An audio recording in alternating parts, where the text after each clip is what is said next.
Aging dams and missed warnings, a lethal mix of factors caused Africa's deadliest flood disaster. It started with a bang at 3 a.m. Monday as the residents of Derna were sleeping. One dam burst, then a second, sending a huge wave of water gushing down through the mountains towards the coastal Libyan city, killing thousands as entire neighborhoods were swept into the sea. At least 5,000 people in Libya have been killed by this week's floods, Doctors Without Borders, Médecins Sans Frontières, said in a statement Thursday, revising an earlier estimate.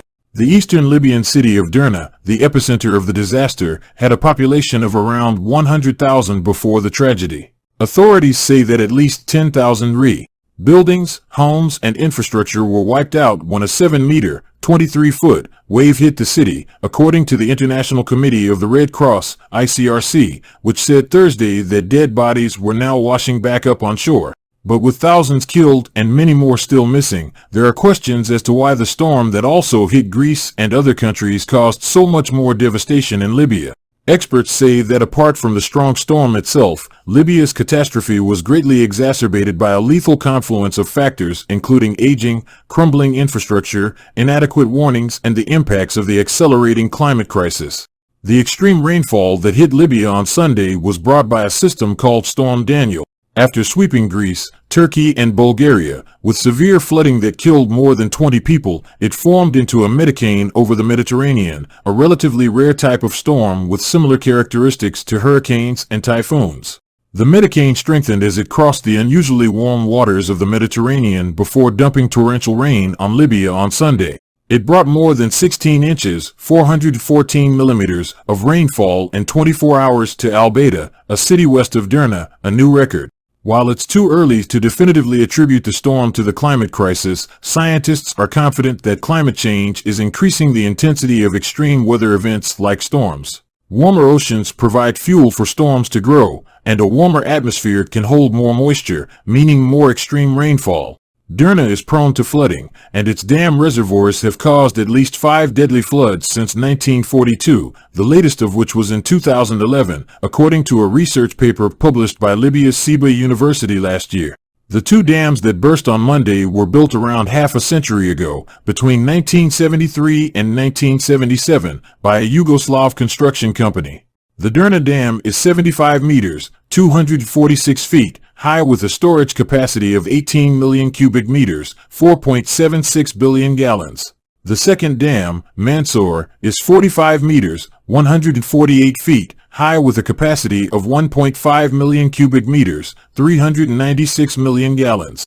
Those dams haven't undergone maintenance since 2002, the city's deputy mayor Ahmed Madraoud told Al Jazeera. But the problems with the dams were known.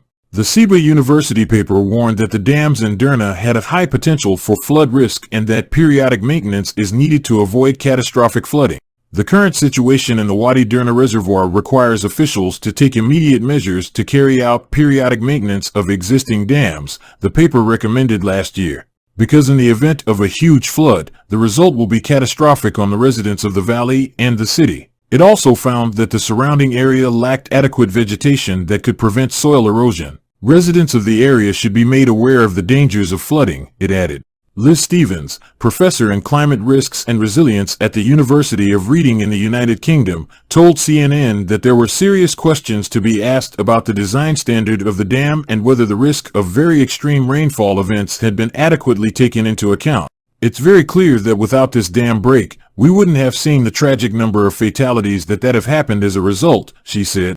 The dams would have held back the water initially, with their failure potentially releasing all the water in one go, Stevens also told Science Media Center, adding that the debris caught up in the floodwaters would have added to the destructive power.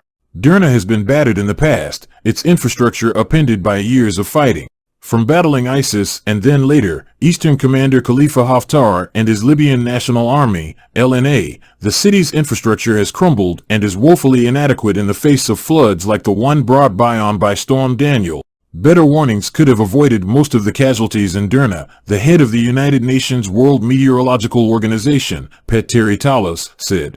If there would have been a normally operating meteorological service, they would have issued the warnings, and also the emergency management of this would have been able to carry out evacuations of the people, and we would have avoided most of the human casualties, Talas told reporters at a news conference Thursday.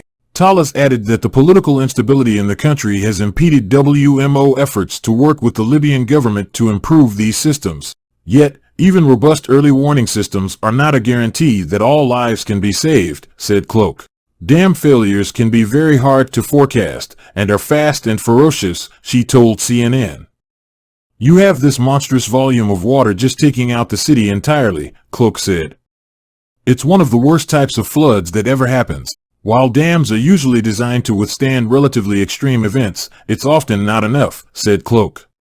We should be preparing for unexpected events, and then you put climate change on top, and that ramps up these unexpected events. The risk climate-fueled extreme weather poses to infrastructure, not just dams, but everything from buildings to water supplies, is a global one. We're not ready for the extreme events coming towards us, Cloak said.